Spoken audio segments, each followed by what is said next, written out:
Okay, so Derek is behind the camera, Hi. and then this is my mom, my friend Jenny, and then Jenny's mom Judy. Okay, so I'm going to be doing a speech today on dissociative identity disorder. I'm abbreviating it as DID just because it's easier to say. So, have you heard of dissociative identity disorder? What about multiple personalities disorder? Most people have heard of multiple personality disorder, but not many have heard of DID, dissociative identity disorder. Multiple personality disorder was renamed to dissociative identity disorder in 1994 because multiple personality disorder kind of implied that someone had multiple people living inside of their body, and that's not the case for DID. It's the personality alters into different personality states, not different personalities. So basically, a personality state is just temporary behaviors or feelings that depend on a person's situation or the motive at a particular time. And a personality is the set traits or characteristics that a person has throughout their whole life. So to go into more about what DID is, it is a coping mechanism for victims of severe child abuse, and it's a severe form of dissociation, where a person's identity is fragmented into two or more distinct personality states. Some symptoms of DID are memory loss of certain periods of time, events, people, and personality information. So they lose track of time because when they dissociate, they don't realize that they're dissociating a lot of the time. So then they'll forget about what happened when they dissociated. So when they come back to being their host person is what they would say, they don't remember things that happened. So they have a sense of being detached from their self and their emotions. People and things that are around them seem to be disoriented or unreal. Blurred sense of identity, so they don't really feel like they have their own identity and they don't know themselves. They have significant stress in their personal relationships because of dissociating. They have an inability to cope with emotional stress, and they usually suffer from mental health problems as well.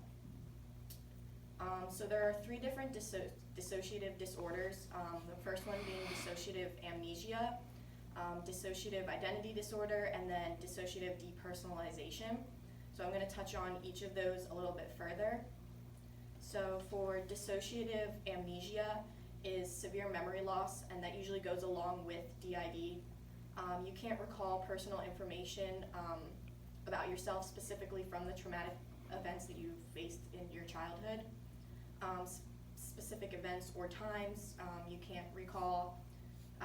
You kind of wander away from your life, so sometimes they'll walk and literally wander away from their life and they don't remember it, and it can occur suddenly, and it can last anywhere from minutes or hours, and in some very rare cases it can last for months or even years. For DID, dissociative identity disorder, that also goes in hand with dissociative amnesia, and you're switching to alternate personality states, and there's a feeling of presence of two or more people talking or living inside of your head. To go more in depth about what switching alters is, that's also a coping mechanism, and each alter has their own unique name, and they have their own personal history and characteristics. Sometimes it can be so severe that it has a different voice. Sometimes they can have like a different gender or mannerism or physical characteristics. So basically when someone with DID creates this alter, that's how they deal with the abuse that they're receiving. So they will try to detach themselves as far away from the situation that they are in, so that it feels like anyone else but them is getting the abuse. So that's why when they get older, they'll start to realize that they have these different alters, and it's from when they were in that situation. So for depersonalization, derealization disorder, It's an ongoing or episodic sense of detachment, and it's kind of like you're observing your feelings and actions and thoughts as if you're watching a movie and it's not you, but you can see yourself from a different point of view. It's emotional or physical numbness from the world around you. Things around you seem foggy or dreamlike. Time is slowed down or sped up, and many only last a few moments or come and go for years. And your overall living situation is just disoriented reality. So some causes of DID. As I've said earlier, it's a coping mechanism for trauma, and it only happens in those who were children and they were subjected to long-term abuse, whether that be physical abuse, sexual, or emotional. Some less likely causes of it were to be frightening or highly unpredictable living and home environments. Stress of war, so children who are living in a constant war zone, they can end up getting DID, or stress of natural disasters as well. There's a lot of stigma around mental health overall, but there's big stigmas on DID, or as some still call it, multiple personality disorder, and that's because the media has made it seem as though those who have this disorder are monsters. Like in the movie Split, he is seen to have an evil alter, and that it takes over his body and can kill people, which isn't the case. People with DID are no more dangerous than anyone else in the world, and evil alters aren't a real thing. You do have ones who can be a little meaner, but they're never evil in the sense that they're going to try and kill people. So there are ways to manage with DID through therapy or to talk through the trauma, because a lot of people who have DID, they've never worked through the traumas of their childhood abuse, and that is why they have DID. So if they learn healthy coping mechanisms, they can learn to manage their DID well, and they need to learn to reconnect with a sense of power so they feel as though they have control over their body, and to log their emotions. There's trauma-focused psychotherapy as well.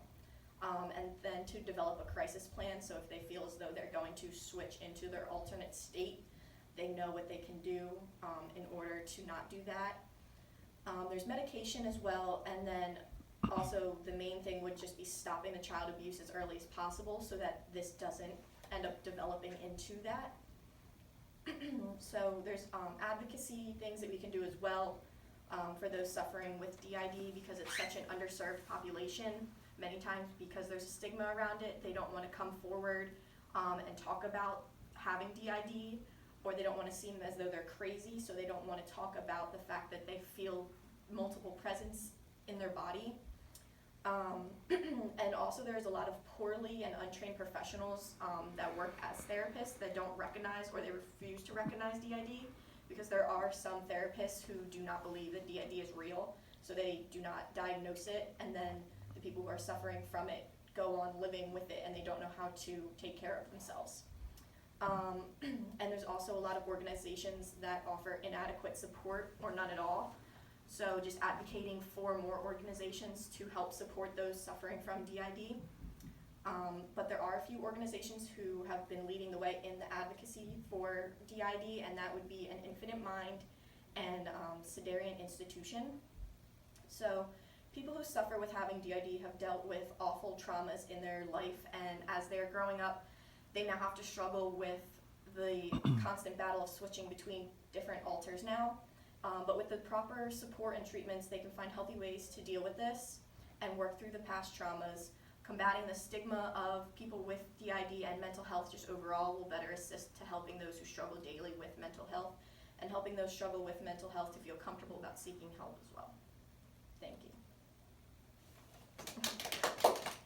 So does anybody have any questions? Okay, thanks. You can stop recording now.